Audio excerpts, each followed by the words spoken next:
Good evening, everybody. Welcome to Solo ReacTalk. This evening, I'm going to be reacting to a playlist requested by Savitar2777. It's called the Badab War, Part 1, the Maelstrom Zone and the Maelstrom Warders, Warhammer 40k lore made on the Oculus Imperia YouTube channel. If you guys want to check out my previous reaction to other Oculus Imperia's Warhammer 40k content, remember that the Warhammer 40k content created by YouTubers reaction playlist card is going to be at the top right here. Just click on it and be able to access them. If you want to check out the original video as well as Oculus Imperia's YouTube channel, the links are going to be in the description below. Yes, okay, let's start with the Badab War Part 1, the Maelstrom Zone. Maelstrom like a whirlpool. Okay. Maelstrom Warders, maybe they're like guardians, defenders of the Maelstrom Zone. Okay, let's start. 3, 2, 1, go.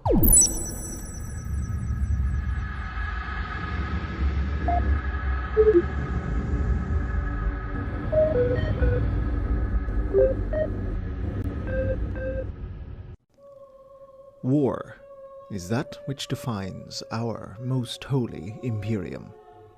Every minute of every hour of every day, the best and indeed worst of humanity sell their lives upon countless battlefields, upon countless worlds, for the sake of our survival, our species, our God Emperor. War is the grimmest and most ultimate of necessities we face, for were we to not resist the depredations of the Xenos, the mutant, and the heretic, we would simply be swept away, drowned in our own blood or our own very bones trampled to dust. It is true. We have no choice. We have to fight. We have to fight for our right to exist in this galaxy. We have to fight for human dominance of this galaxy. We have no choice. The boots and claws and hooves of our foes.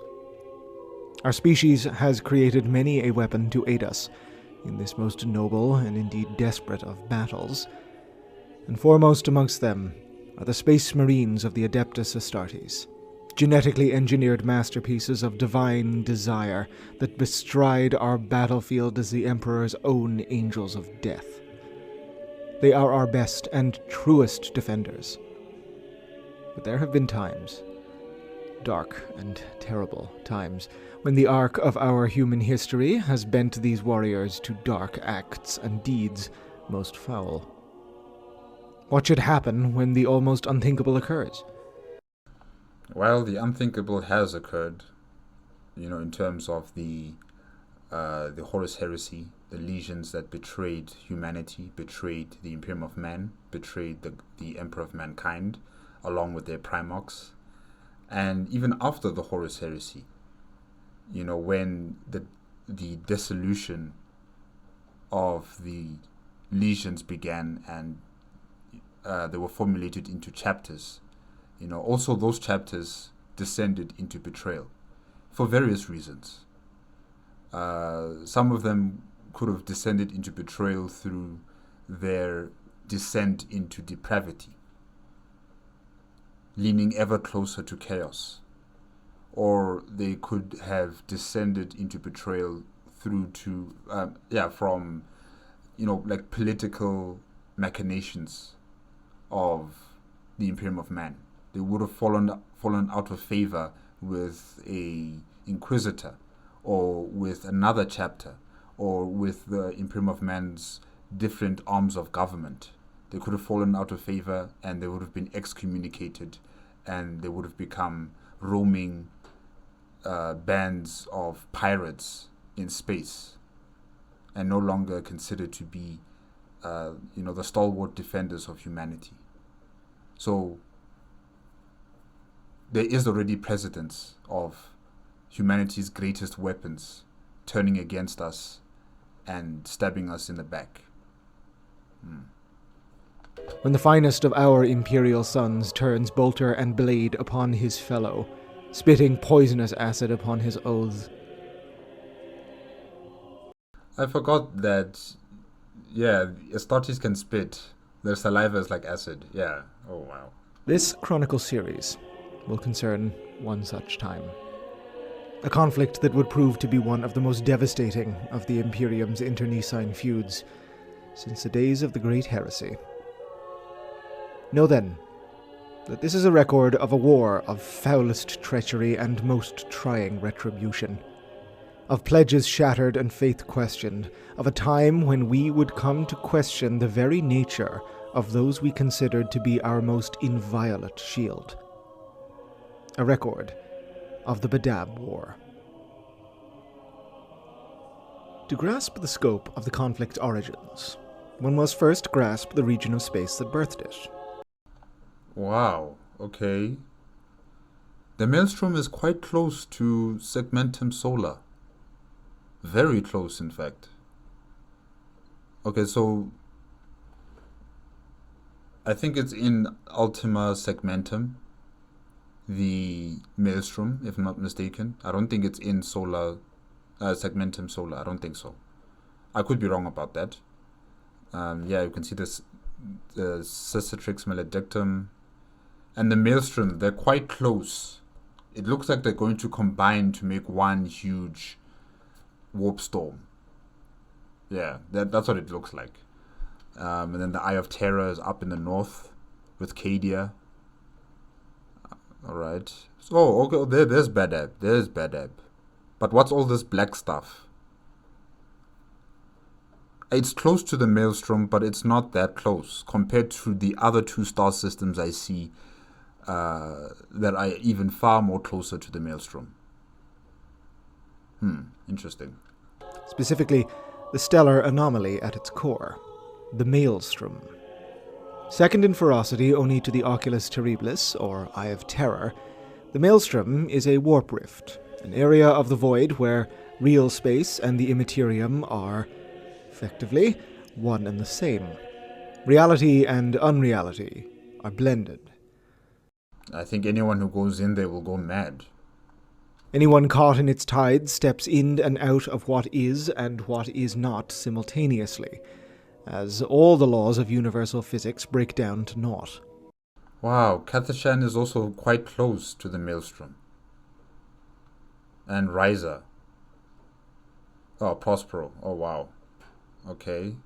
Yeah, you see, there's a star system. Lasrati star system is in between the Great Rift and the Maelstrom. How it still functions is beyond me. And here's another one. Golkathaya. Am I pronouncing it correctly? I'm not sure. It's inside the Maelstrom. It's inside the Maelstrom. How is it still functioning? How is that star system still functioning? How is it still being controlled by the Imperium of Man?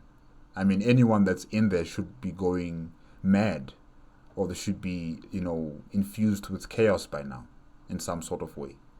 Right? The Eye, at least, is far to the galactic north, but the Maelstrom is located in an almost perfect straight path from Holy Terra to the dense cluster regions of the galactic core, a canker at the very heart of our mighty Imperium these past 10,000 years. During the glory days of the Great Crusade, evidence of mankind's presence in the regions surrounding the rift were discovered by the expeditionary fleets, along with the fabulous resources of the nearby worlds. What these fleets also discovered closer to the storm was nothing short of an infested warren of void space, a volume clogged with pirates, reavers, xenos, and mutants, all clinging precipitously to the edges of reality, or simply dwelling within unreality, utilizing the chaotic tides of the warp around the Maelstrom as protection from those that would otherwise destroy them. Pacification and purgation campaigns were mounted, and while the Crusade was able to secure certain vital systems in the name of the Imperium, thousands of troops and hundreds of ships were lost by expeditionary fleets that treaded too closely to the storm rift. The Emperor himself declared the Maelstrom purgatus, refusing to waste more men and material on the hopelessness of actually bringing such a region to heal, content to simply bolster the defenses of already conquered systems and send the fleets onward. Yeah, we should remember that he was in a rush to conquer the entire galaxy.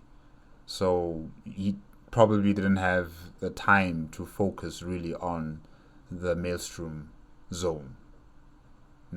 To much more accomplishable goals. Whether or not the Emperor ever intended to return to the Maelstrom for a final and concerted pacification effort is unknown, as the fires of the Horus heresy put paid to any of his plans. In the aftermath of that horrific conflict, an altogether newer issue with the region became extant: the presence of traitor Astartes from the legions that had sided with the War Master. Yeah, I can see them heading to the Maelstrom. Because from Terra, or should I say from Segmentum Solus or Solar, it's quite close to the Maelstrom. It's like just straight ahead, and you probably get there far faster than heading over to the Eye of Terror up in the north. So it is closer. It also, gives you access to the warp, and it's a very volatile area that the Imperium of Man hasn't yet fully controlled. So yeah, I see it as a potential safe haven for Chaos Marines that have escaped from Terra after the Horus Heresy. While the bulk of the traitor legions had fled to the Eye of Terror following their defeat at the Siege of Terra, many made for the nearer Maelstrom instead, including sizable amounts of Astartes from the 20th Legion Alpha Legion.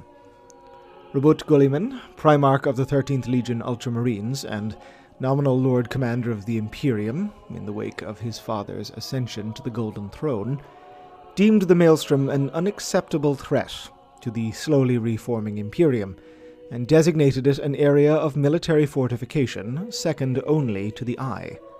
For, as the Imperium had suffered under the wars of Horus's foul ambitions, the region had once more fallen into rack and ruin, with the storm regions now once more occupied by orcs, Drukhari raiders, and fouler warp-born Xenos, like the Psychnoian.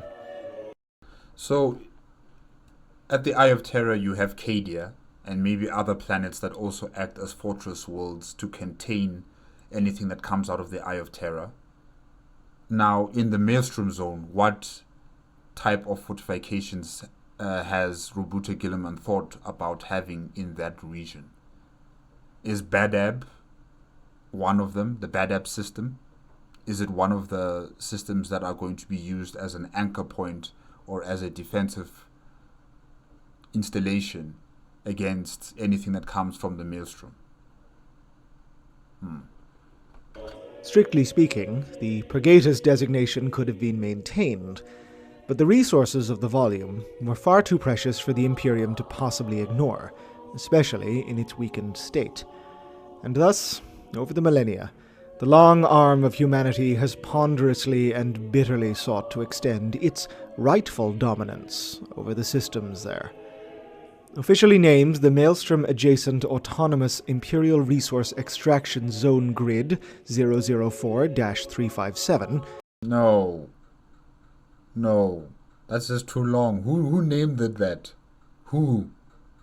My gosh, no. Let's just keep to the Maelstrom Zone. That's far better. Oh. By the Adeptus Administratum, it is known colloquially as the Maelstrom Zone, and is a volume to the galactic west-southwest of the main body of the rift.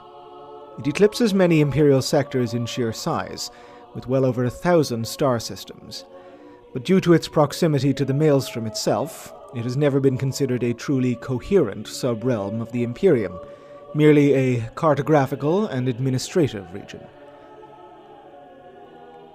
While major colony worlds were established, heavily defended, and indeed prospered, the Adeptus Terra never sought to extend full control over the volume, owing to the sheer threat the enemies within the rift posed, not to mention the stellar phenomena of the region, like nomadic singularities and ionic reefs, common.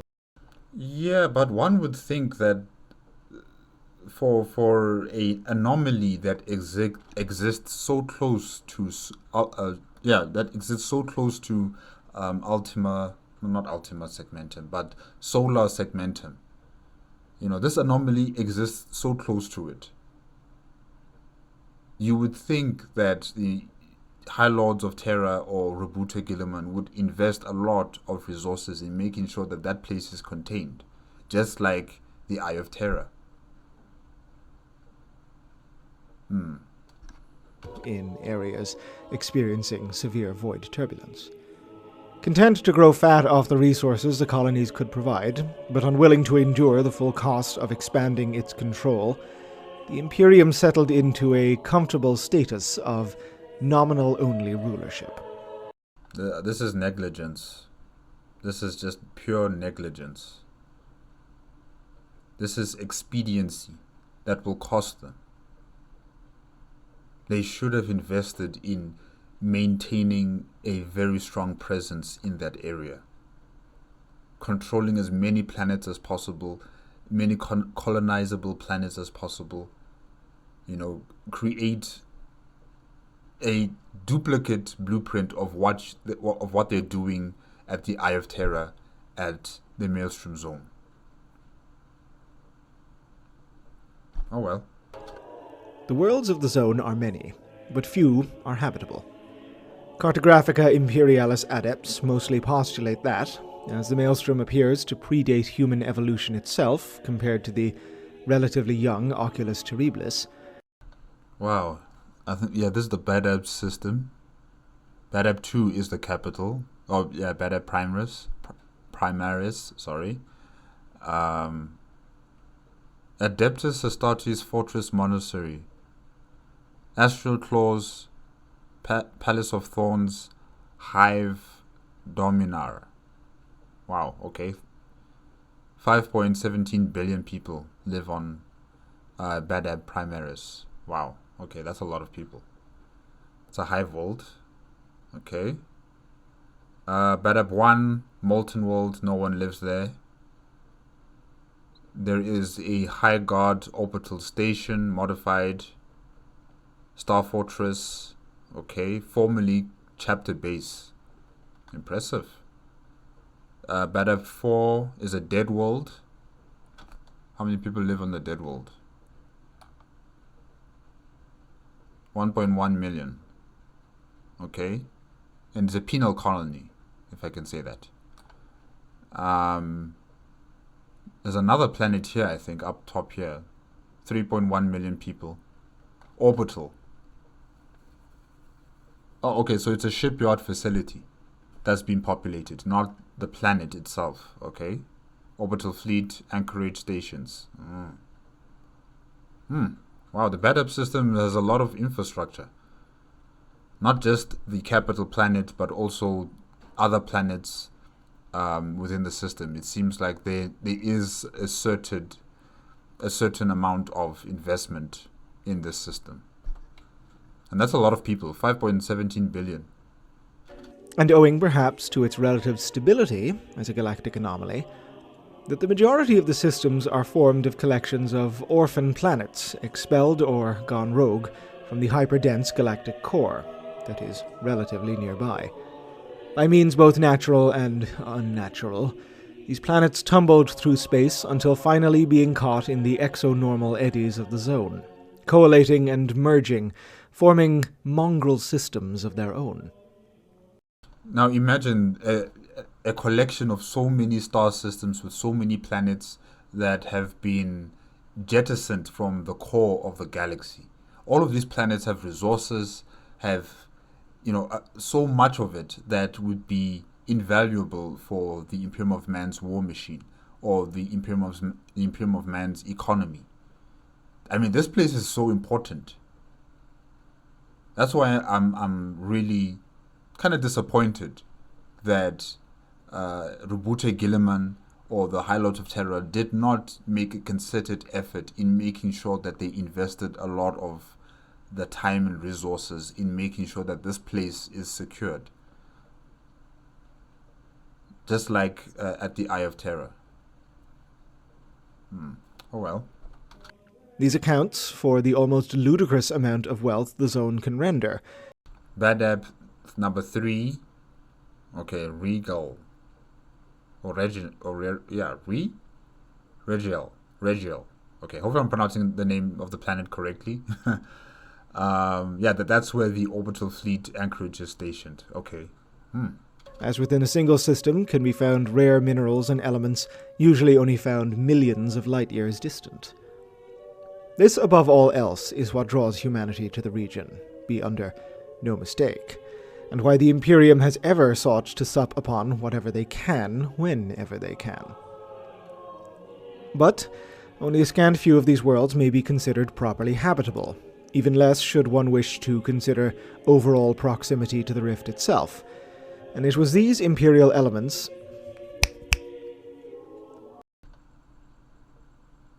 Okay, why?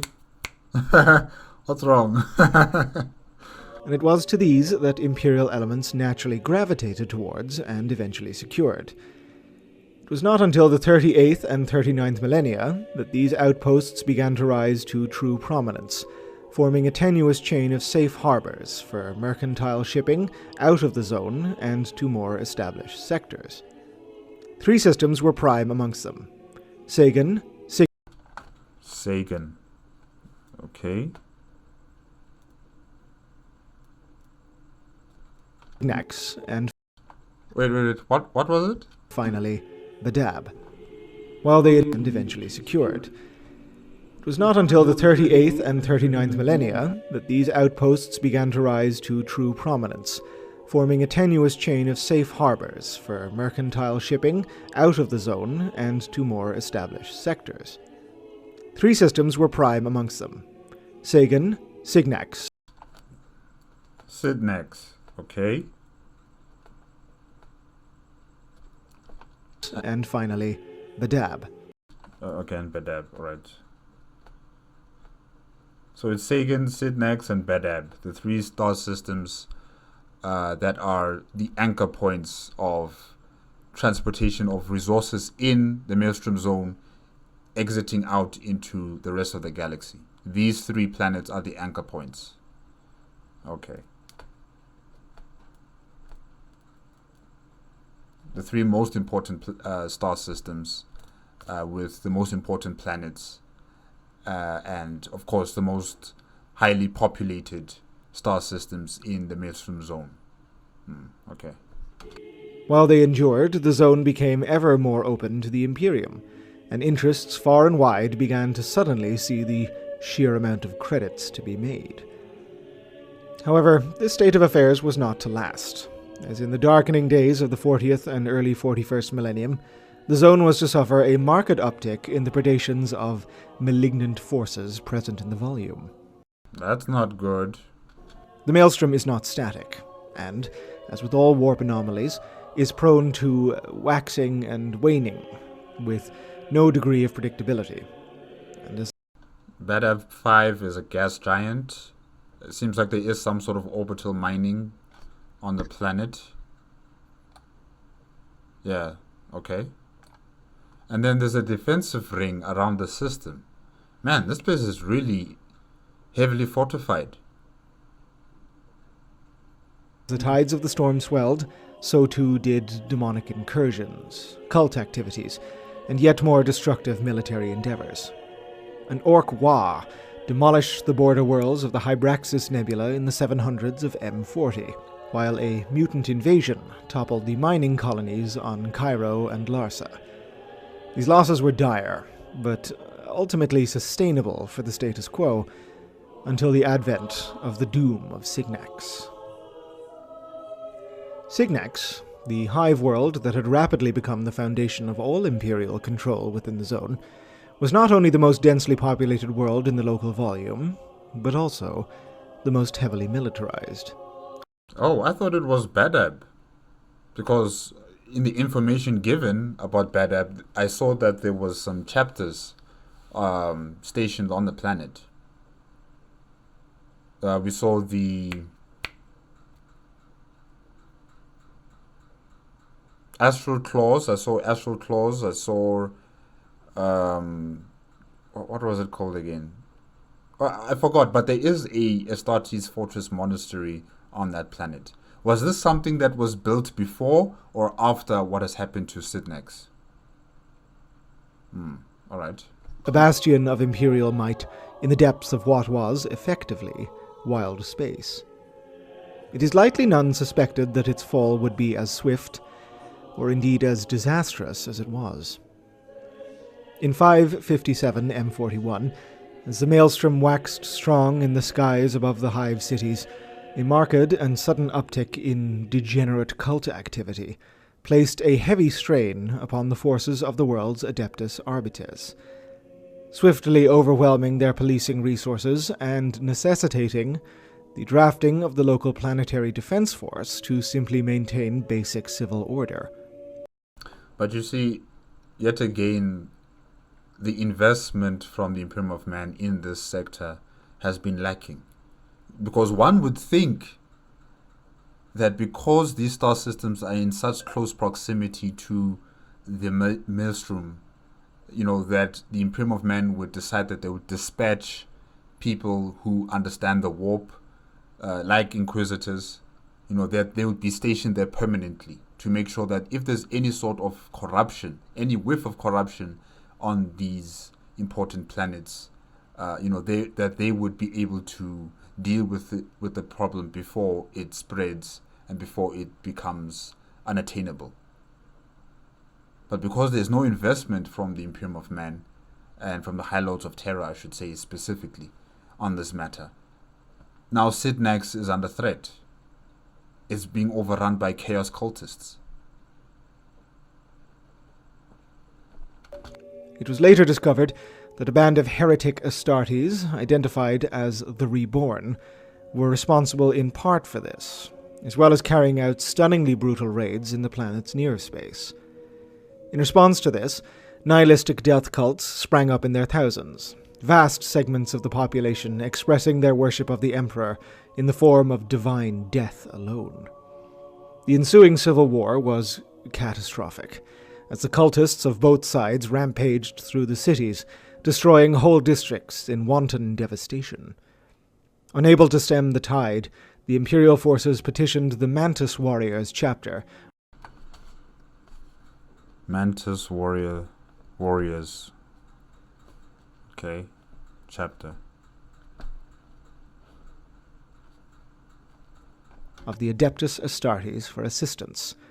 But even in spite of this, the death cultists overwhelmed the defenders of the planet's main missile batteries and unleashed a suicidal rain of atomic warheads globally.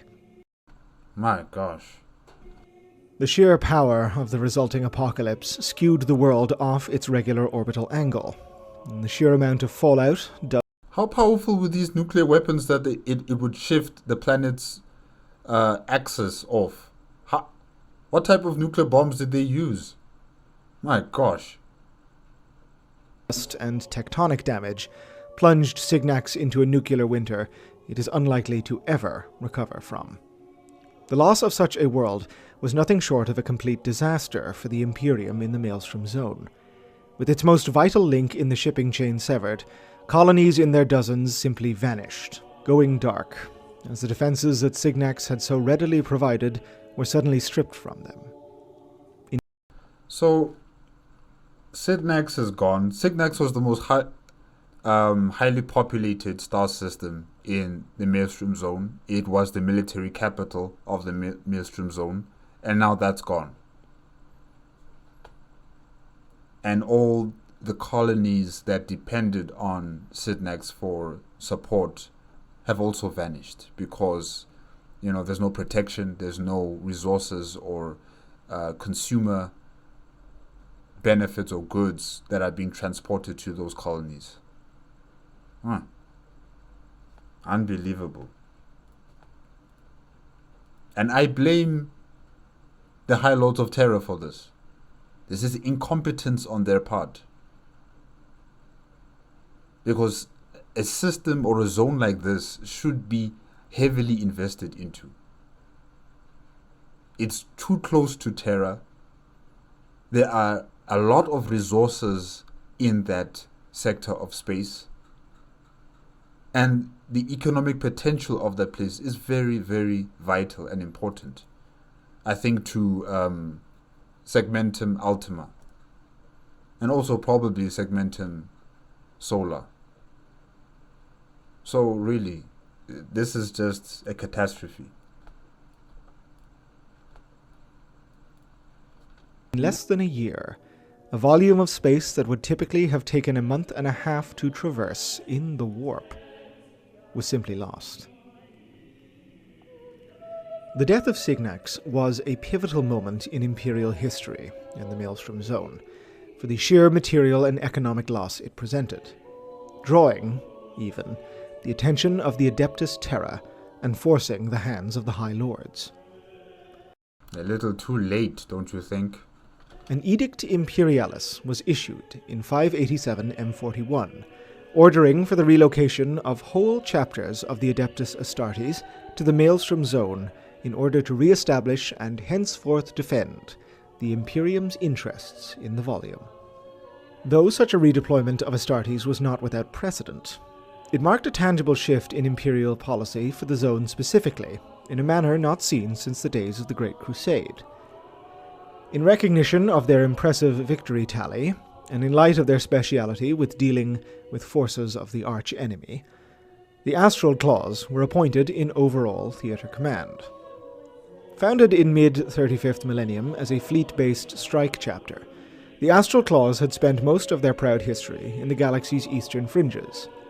Though their direct lineage is unknown to modern scholarship, a lack of pedigree did not prevent these scions of the 10th founding from amassing an honor roll enviable to any chapter, and their aforementioned experience in prosecuting renegade Imperial elements deemed them well suited for reassignment to the Zone. They were to be joined by the similarly fleet-based chapters, the Carnal Guard and the Lamenters. Carnal Guard and Lamenters. Okay, so 3 chapters are being stationed in the Maelstrom Zone. Alright. And supplemented by the Mantis Guard, who had based their fortress monastery. Oh yes, and the Mantis. Okay, Mantis Warriors. Okay, so it's 4. It's 4 chapters. The Lamenters, Carnal, Astral, and Mantis. In the nearby Endymion cluster. Collectively, these chapters were to be known as the Maelstrom Warders. The Astral Claws, upon arrival in the Zone in the early 600s of M41, appropriated an orbital station in the Badab system as their new fortress monastery, and supplemented their already impressive fleet with a permanent squadron on loan from the Imperial Navy. The arrival of such The Imperial Navy can loan vessels to an Adeptus Astartes chapter? Okay. Isn't that a bit of, not necessarily conflict of interest, but compromising of different arms of the military? Like, they're not supposed to be too close,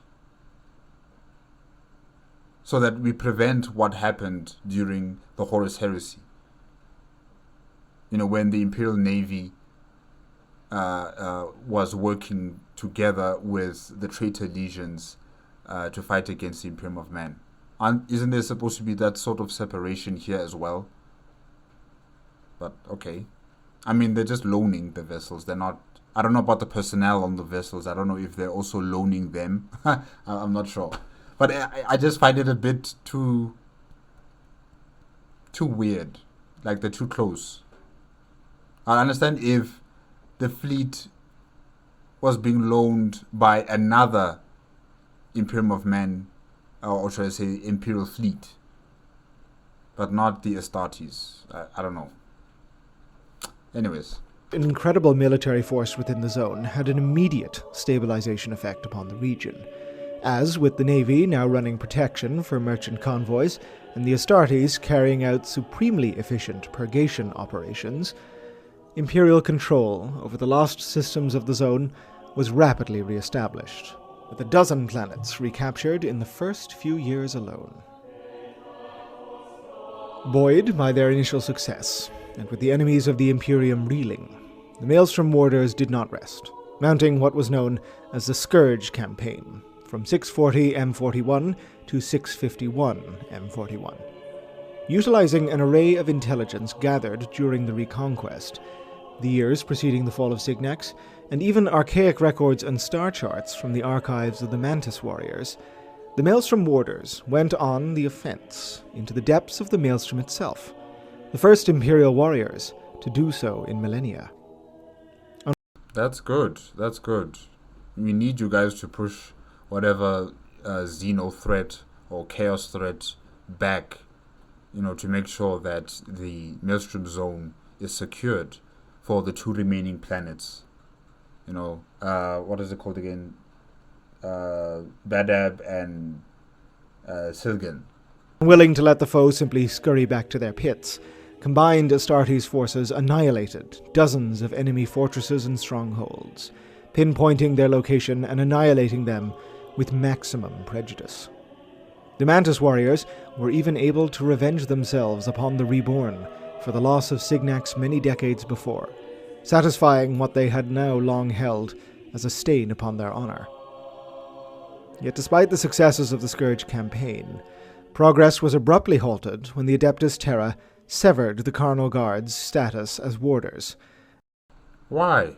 And ordered them to make full wake to the Veiled region for reassignment in the Thanatos Crusade.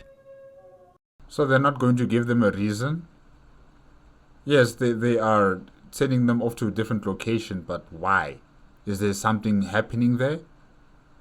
Are you telling me that there are no other Astarte chapters that can fill that position? Why does it have to be the Carnal, what are they called? Yeah, the Carnal Guard. Why does it have to be them? I mean, they're making such progress right now in the Maelstrom Zone. Why are you... In one stroke, the High Lords had cut the strength of the Maelstrom Warders by 25%, putting an immediate end to the Scourge campaign and forcing the remaining Astral Claws, Lamenters, and Mantis Warriors to withdraw from Rift space and fall back to more defensible volumes near Imperial planets. And now they cannot secure the Maelstrom Zone. They can only be on defensive stance because they don't have enough Astartes to make an operation to push back the enemy to the border of the Maelstrom warp anomaly. I don't understand this decision by the High Lords of Terror. I just don't. It's not based on logic. You are winning. And then you shoot yourselves in the foot like this. I don't get it. I don't get it. I'm telling you, maybe there's some sort of politician or very powerful businessman who's been lobbying the High Lords of Terror for some reason, to make sure that the Maelstrom Warders don't succeed in securing that region of space. I think they have business interests in that region, and they were under threat because of the Maelstrom Watchers, and they advocated to the High Lords of Terror to finally put an end to this operation by taking away one of the chapters. Because how do you explain this decision? How do you explain it? Claws immediately petitioned the Adeptus Terra for a replacement to reaffirm the strength of the Warders, pointing to their great success in recent years, but were, repeatedly, denied. Quite why the Carnal Guard were withdrawn is unknown. To the outside observer, it would appear to be a maneuver of severe detriment to the region and the pacification of it. Of course. Of course, like I said, that operation is now defunct. They can't proceed further in making sure that the Maelstrom Zone is secured for the betterment of the Imperium of Man. Now they're stuck in these defensive positions because they don't have the personnel or enough chapters to make a concerted effort in securing that zone. So I don't understand the logic behind this decision by the High Lords of Terror. And that's why I'm saying someone lobbied the High Lords of Terror to take this path, to make sure that one of the chapters was taken away. A very rich politician or a very rich conglomerate who has investments in that zone, in the Maelstrom Zone, his investments were under threat somehow. And he probably went to the High Lords of Terror and, asked them to please make those Astartes stop their operations. They're hurting my business. And of Imperial interests in general. One would need to research the demands of the Thanatos Crusade in depth before having to make such a call, however, and one must also presume that the High Lords would not have made such a seemingly devastating strategic call without extreme pressures of external military exigencies. Whatever the reason, the loss of the Carnal Guards was a setback to the goals of the Warders, yes, but not in and of itself a crippling blow. The Astartes and Navy presence in the zone was still more than sufficient to defend Imperial interests there from external threats. Yeah, defend, but they can no longer contain the threat. They can't contain it. They can only defend their current positions. But fate, as it often does, has a way of intervening. 20 years after the cessation of the Scourge campaign, decades marked by remarkably little in the way of enemy activity, the warp disgorged a pure terror into the zone. The space hulk designate Unhallowed Heart. A planetoid-sized conglomeration. Unhallowed Heart.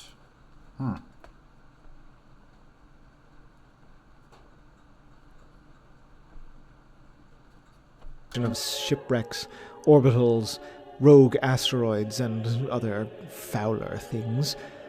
This particular hulk had become a cancerous warp-infected thing in its long millennia spent traversing the immaterium, projecting a demonic psychic aura from its hateful surface that drove all who came within its reach mad in suicidal desolation.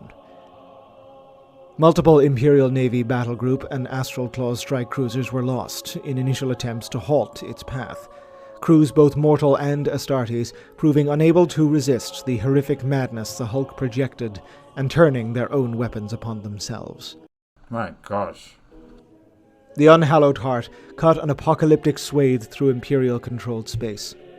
Plunging in and out of the warp seemingly at random, the Space Hulk proved impossible to pin down, its demonic hate bringing ruin to several outposts before its reappearance above Eshuna, a populous colony world. Fully a quarter of the planet's population were lost that first night, as the Astartes of the Lamenters, apparently for whatever reason better able to resist its suicidal siren song, attempted to destroy the thing.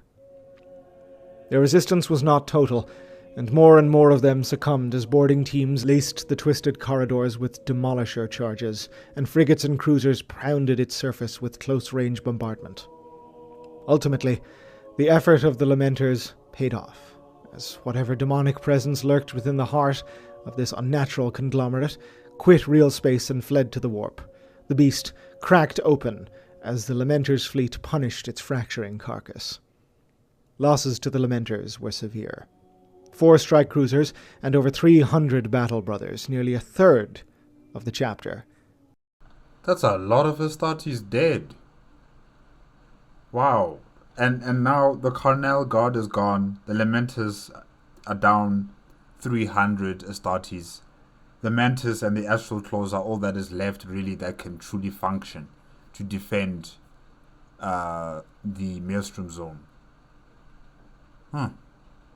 were destroyed and dead, many of the latter in conditions that prevented their recovery of their precious gene seed. A subsequent deputation from the Ordo Malleus of the Inquisition ired the already incensed chapter further, by critiquing them for not destroying the unhallowed heart at the expense of Ashuna, by simply crashing the Hulk into the world's surface. Inquisition. Such an act would have doomed the entire world and its entire population, something the Lamenters would not countenance, and they expelled the Inquisitors from the zone under threat of death, communicating this to their fellow warders, who expressed similar sentiments. With this, Like, you couldn't just say, job well done. You couldn't just say that. No, you had to put in your own ideas on what you should have done. No, you don't say that once this chapter's lost 300 of their battle brothers. You can't just come here and say something like that. You know, there's a time and place for questioning and bringing a chapter to account. This is not the time. They did what they had to do. They thought it was best, and they succeeded. You just have to say, job well done.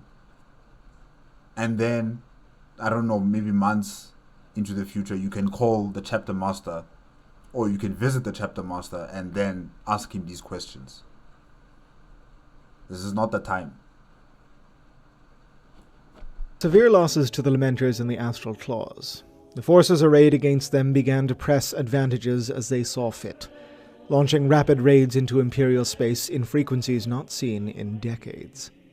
The warders once again petitioned Terra for reinforcement, but were once again denied, and ordered to hold ground and push back where possible. Between this, their already incurred losses, the cessation of the successful Scourge campaign, and the insulting behavior of the Inquisition, relations between the Maelstrom warders and the wider Imperium had reached a never-before-seen nadir. Pride, trust, and honor had all been wounded, and the remaining Astartes felt ever more besieged, and indeed abandoned to their fates beyond the fringes of Imperial space.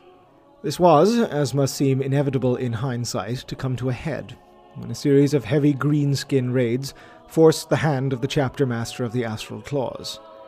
In 901-715 M41, Rovik Blake bucked chapter doctrine and indeed imperial decree by pursuing one such Xenos raid into the Maelstrom itself, leading at the van upon the battle barge Seraph of Judgment.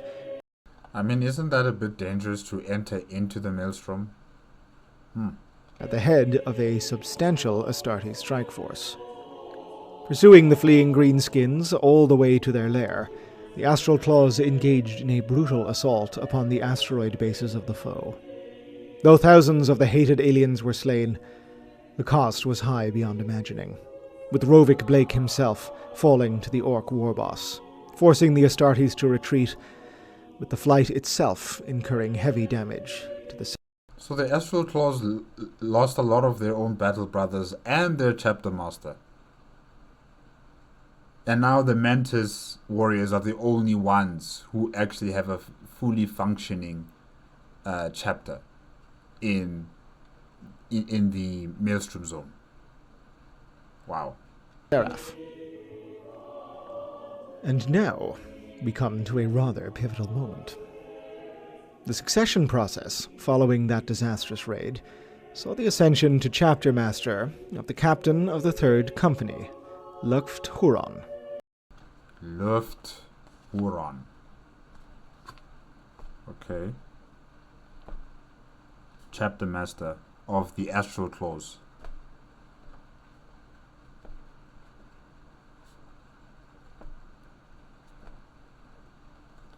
Okay.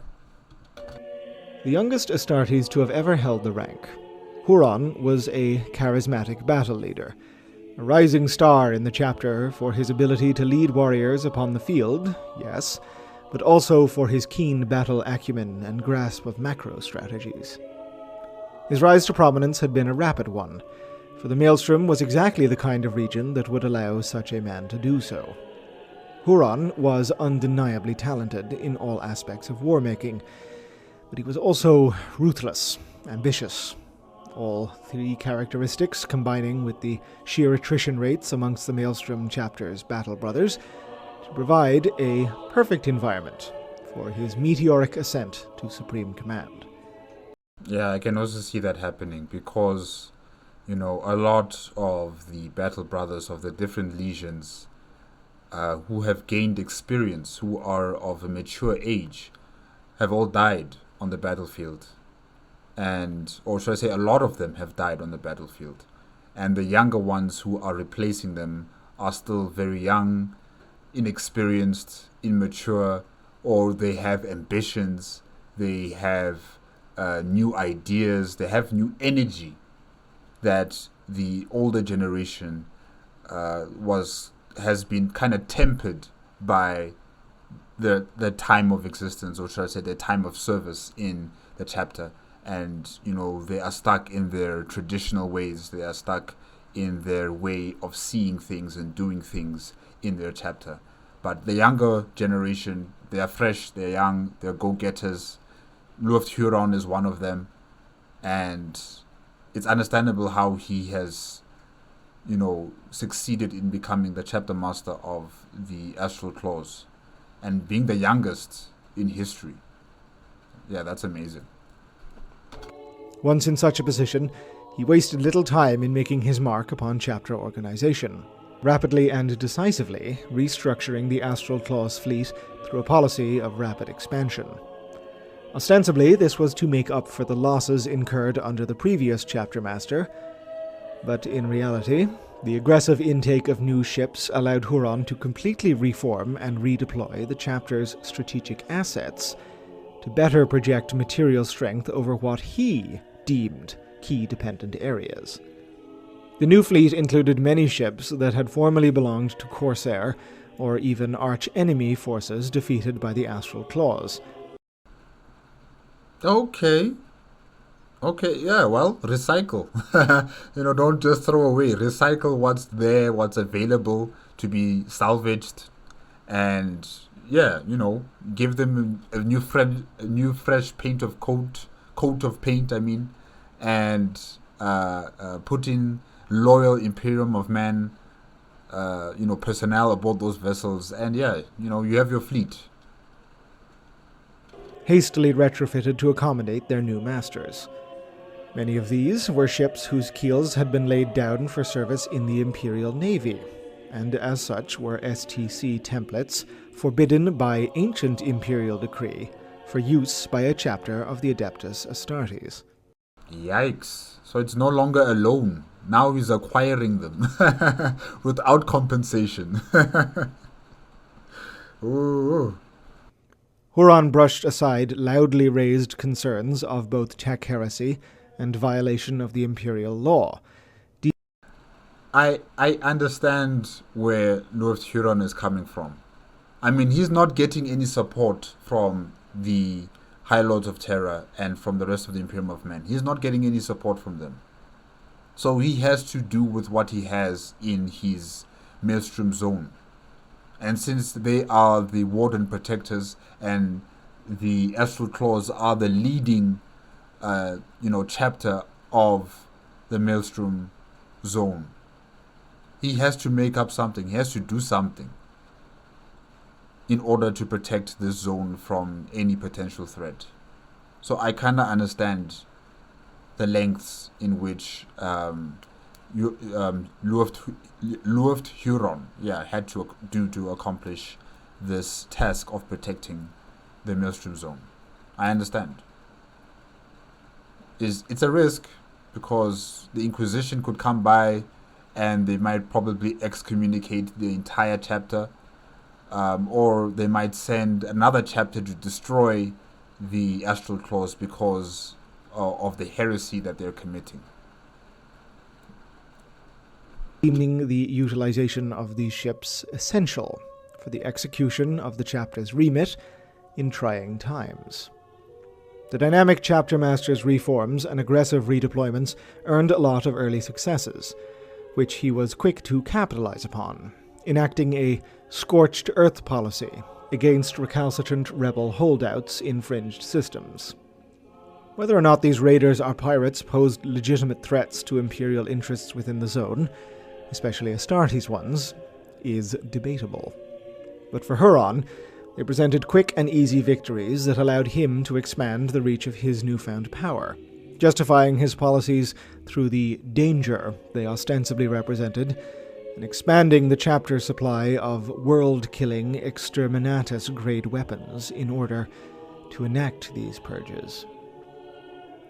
Had any within the Imperium been able to, or cared to, read the signs, they would have seen several growing trends within the leadership of the Astral Claws and their position as Maelstrom warders. Authoritarianism, ruthlessness, disregard for the Lex Imperialis, and rapid expansion of centralized military power. I mean, we see that all over the Imperium of Man, in different sectors, different worlds, different commanders, different chapter masters. They also initiate or enact such actions. So it's not really something unique. Yeah, I don't know. I just don't see it being a problem now, You may scoff at these things, for are they all not hallmarks of the Imperium itself?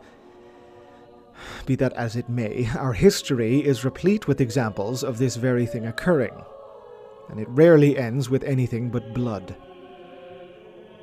Alas. I get that, but I still come to the question, what is Lugft Huron supposed to do? What is he supposed to do? In order for him to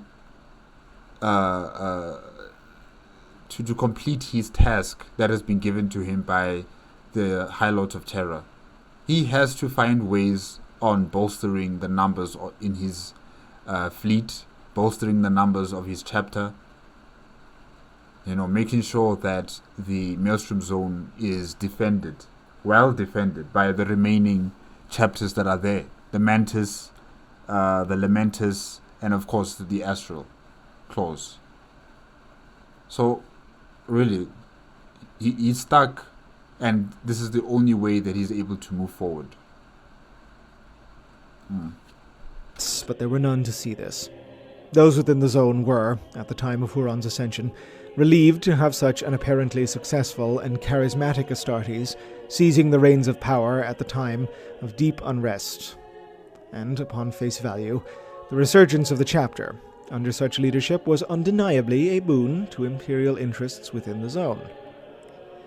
Such success, however, comes with dangers of its own, and these would soon begin to manifest in ways both completely unforeseen and at the same time sadly predictable.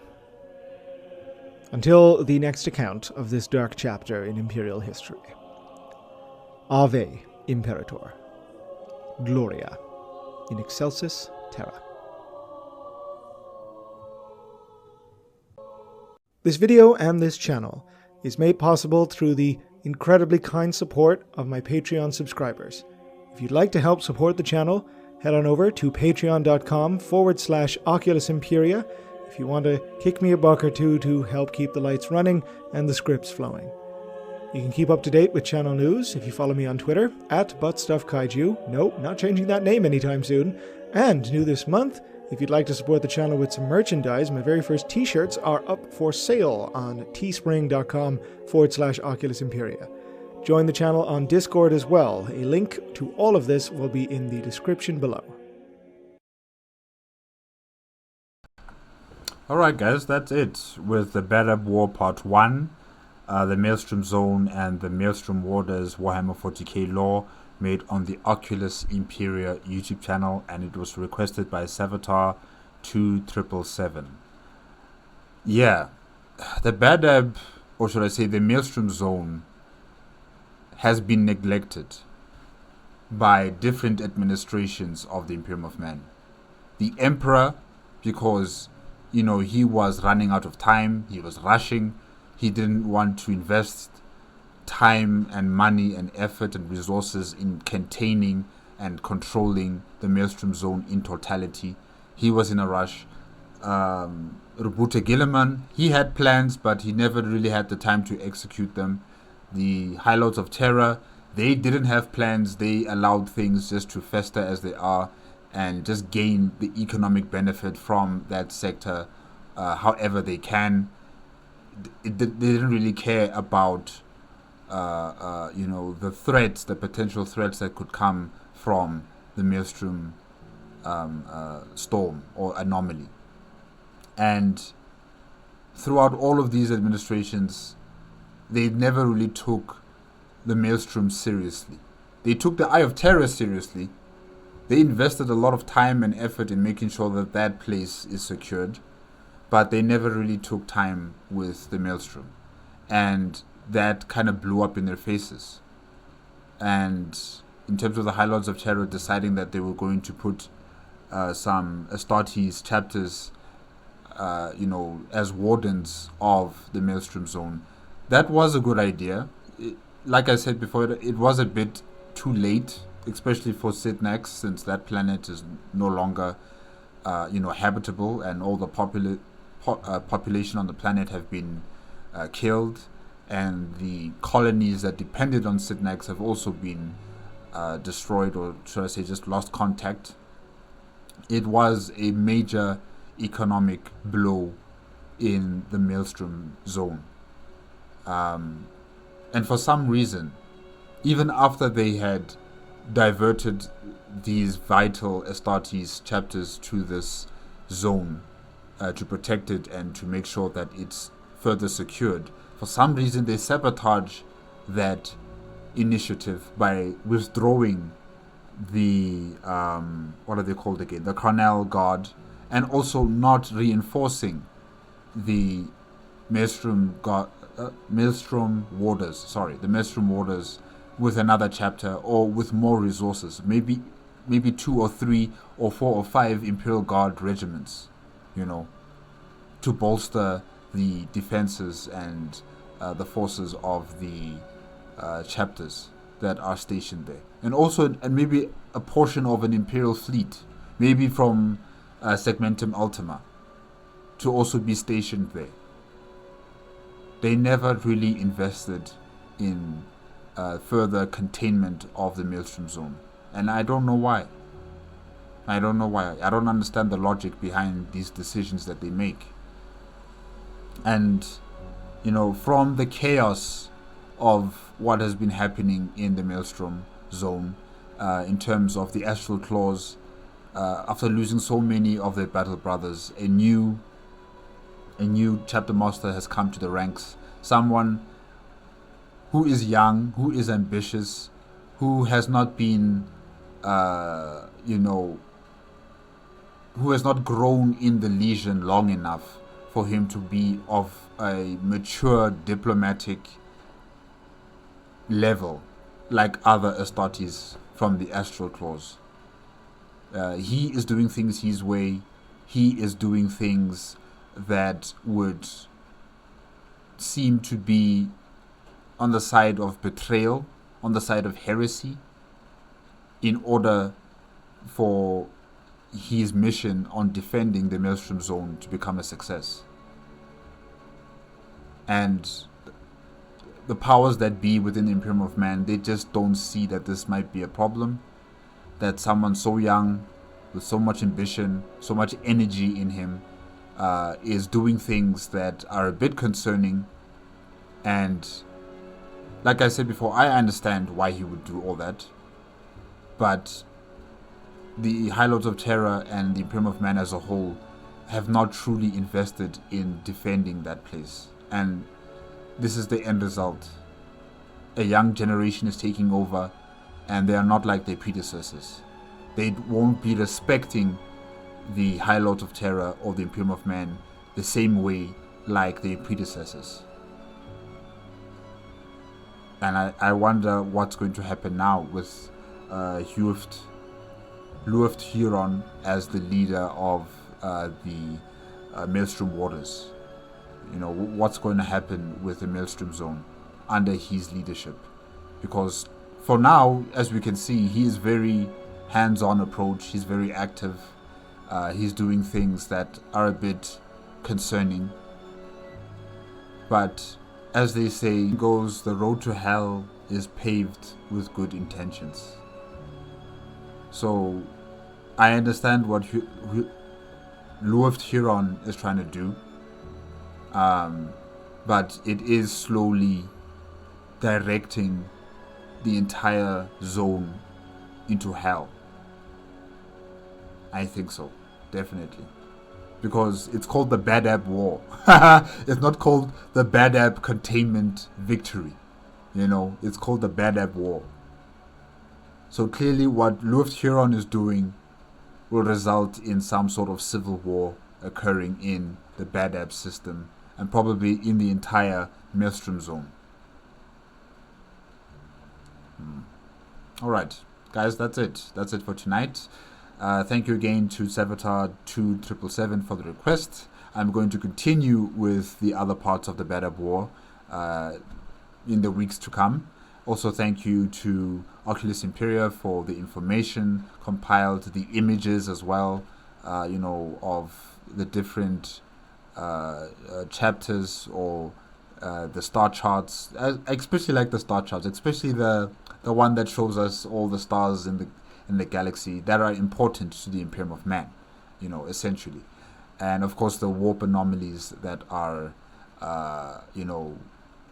infecting the galaxy, if I can say that.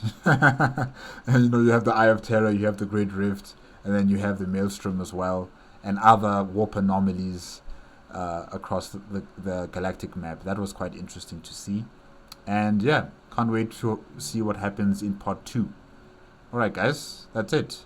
Remember, if you want to check out the original video as well as Oculus Imperia's YouTube channel, the links are going to be in the description below.